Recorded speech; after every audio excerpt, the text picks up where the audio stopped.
সালাতে দোয়া কবুল হয়। সালাতে দোয়া কবুলের 3 জায়গা। একটা হচ্ছে তাকবীরে তাহরিমার পরে আমরা সানা পড়ি না, আমরা তো একটা পড়ি।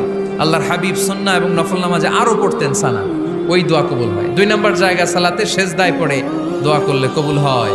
আকরাবু মা ইয়াকুনুল আবদু মির রাব্বিহি ওয়া হুয়া সাজিদ ফাকসিরু ফিহি দুআ। বান্দা যখন সেজদায় লুটিয়ে পড়ে বান্দা আল্লাহর সবচেয়ে কাছে চলে যায়। কিন্তু বিশ্বনবী বলে সেজদাটা তোমার রবের কুদরতি পায়ের উপরে পড়েছে। সেজদায় পড়ে দোয়া করেন। সালাম ফিরানোর আগে বিশ্বনবী দোয়া করতেন, লা ইউসাল্লিমান্না আহাদুকুম হাত্তা ইয়াতাআওয়াযা মিন আরবা'a। আল্লাহর হাবিব বললেন 4 জিনিস থেকে পানাহ না আছে আমার কোন উম্মত যেন সালাম না ফিরায়। তারা যেন পড়ে আল্লাহুম্মা ইন্নী আউযু বিকা মিন আযাবিল কবর, আউযু বিকা মিন আযাবি জাহান্নাম, আউযু বিকা মিন ফিতনাতিল মাহইয়া ওয়াল মামাত, আউযু বিকা মিন ফিতনাতিল মাসিহিদ দাজ্জাল।